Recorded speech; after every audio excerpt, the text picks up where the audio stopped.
भोलेनाथ के कई आभूषणों में से एक चंद्रमा भी है, जो सदैव उनकी जटा पर विराजमान रहते हैं। लेकिन क्या आपको पता है कि आखिर ऐसा क्या हुआ कि महादेव को चंद्रमा को अपने मस्तक पर सजाना पड़ा? आइए आपको इसी से जुड़ी एक कथा सुनाते हैं।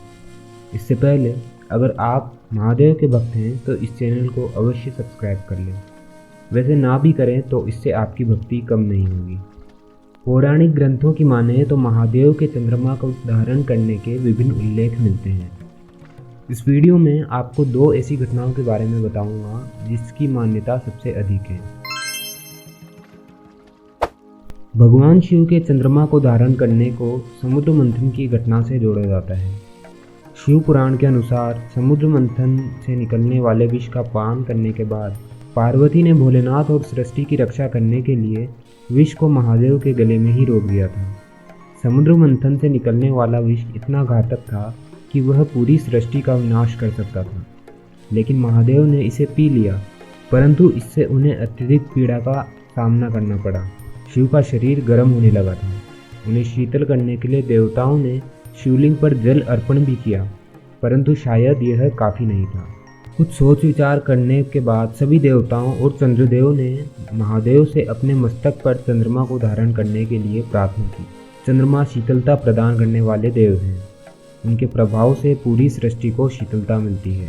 देवताओं का मानना था कि इससे महादेव को भी विष से थोड़ा आराम मिलेगा। सबके कहने पर भोलेनाथ ने चंद्रमा को अपनी जटा पर विराजमान कर लिया, जिससे उन पर विष का प्रभाव भी थोड़ा कम हुआ। और माना जाता है कि तभी से चंद्रमा महादेव के मस्तक पर विराजमान है। शिव और चंद्रमा से जुड़ी एक अन्य कथा भी है, जिसमें शिव चंद्रमा को धारण करते हैं। माना जाता है कि चंद्रमा की पत्नी 27 नक्षत्र कन्याएं हैं, जिनमें रोहिणी उनकी सबसे प्रिय थी। कुछ अन्य पत्नियों को चंद्रदेव का एक पत्नी को लेकर अत्यधिक मोह पसंद नहीं आया और दुखी होकर उन्होंने इसकी शिकायत अपने पिता प्रजापति दक्ष से कर दी।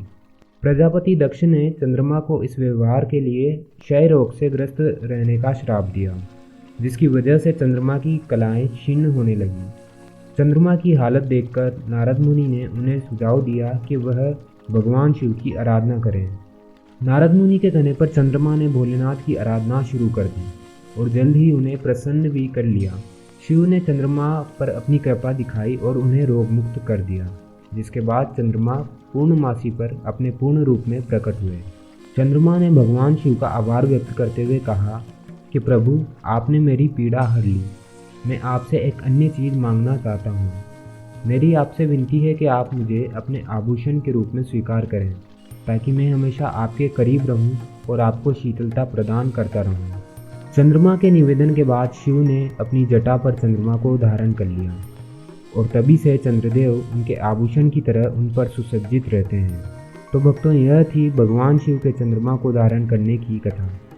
आपको यह जानकारी कैसी लगी हमें ज़रूर बताएं, और हाँ, जाते जाते कमेंट में हर हर महादेव ज़रूर लिख कर जाएं। मिलते हैं आपसे एक अन्य वीडियो में। धन्यवाद और हर हर महादेव।